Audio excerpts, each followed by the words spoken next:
Obviously, a pretty wild fight in there tonight. Give us your idea. I mean, how you feeling? And it was all right. I got sloppy at the end for sure. I was trying to take his head off, but I don't like decisions, so I was just anything to get that knockout. Dude was tough. He took some rough shots and made it all the way through to a decision. Usually I'm not happy with it, but hey, it's a UFC win. It's all good. It was definitely a weird situation. What was going through your head in the first round? There were some tense moments in there, weren't there? What do you mean? In the first round, a little bit of trouble for you, weren't you? Yeah, well, oh, yeah. So when he started sinking the choke in. Yeah, he started sinking the choke in. At first, it was kind of, it was pretty tight, but I had lost my last 2 fights to chokes, so I wasn't having that today. So I just made sure that I tried to stay technical, defend those chokes the right way, and I was able to get out and get that win. How much did savviness give you problems? Say it again. How much did savviness for him being a UFC veteran and have a little bit more experience coming to play? Man, you can. I could definitely feel it. There are a couple of shots I hit him with that were rough. I think a lot of middleweights would have definitely dropped from those shots. So him being able to come up and take those shots. There were a couple of times I feel like he was kind of fading out, and I was close to the knockout. But his experience showed by him being able to still keep his composure and keep the fight going. Do you think in the big picture is something that you need for your career? Something crazy like this that you can't script and to be able to go through passing colors? Nah, man, I need to be cleaner than that. Number one, number two, to have a long career, I think you gotta fight intelligent. You don't want to go in there and have wars every time you get into a fight, and every fight shouldn't be a scrap. So I plan on being a lot more clean in the future and getting some nice crisp knockouts and finishes. How does your career progress from this point? Obviously you took the time off. What do you do now? How do things balance out? Right now I'm just gonna keep it going fight to fight. My next fight's the most important, and just keep winning and get back on the street. Do you have like an extra sense of urgency knowing that you got a guy coming in on like virtually a day's notice, and you kind of have the mentality of like, no, you're not gonna show up, just beat me like that? Yeah, for sure. Especially since he came up weight class and we're here in Houston, man. I wasn't about to come out here and take that L, man. He hit me a couple of times. He hit me with some good shots. He got pretty close to a choke. But like I said, I just wasn't having it, man. That wasn't happening. Not here.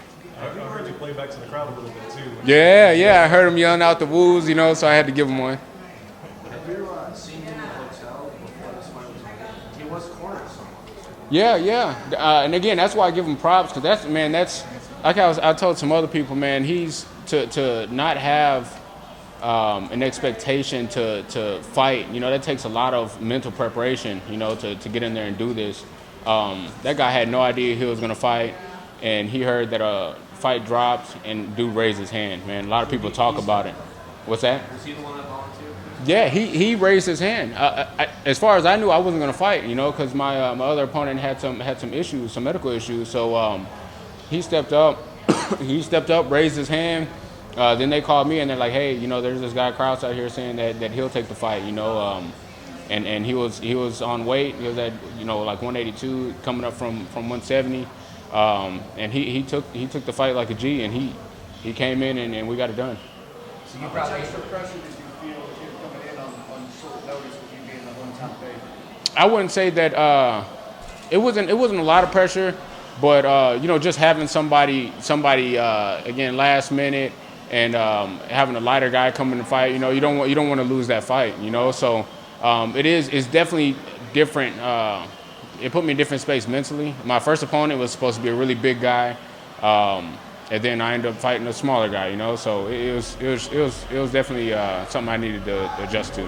Yeah. What would you do if you had time to prepare, had a real training camp and you knew you were fighting them? If I had to prepare for him, I would put in a lot more boxing rounds.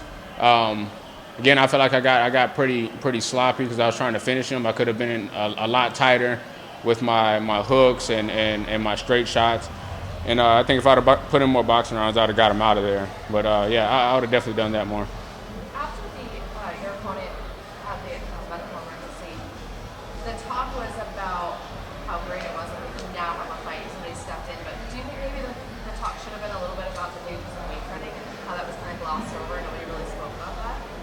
Yeah, it is what it is. I feel like at this point, the UFC is just more concerned about being able to promote that fight, getting the word out there. I mean, everything happened so fast.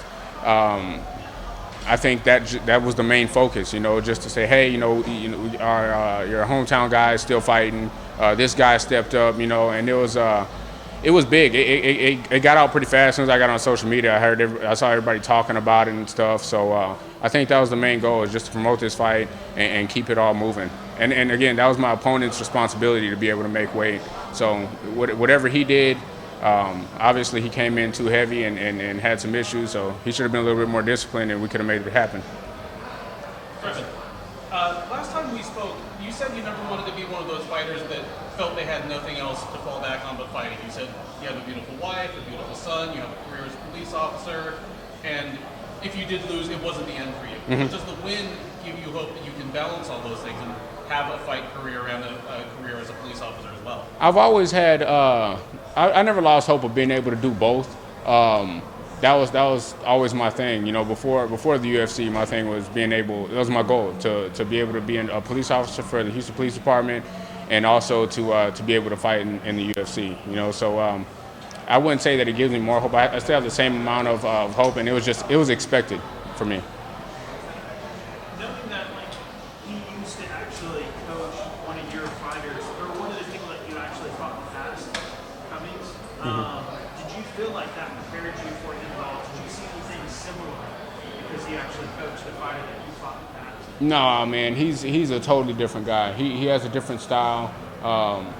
Cummings has more of a unique style than what he has. He's more traditional than Cummings is. But I think it was him training with Cummings and coaching him and stuff like that.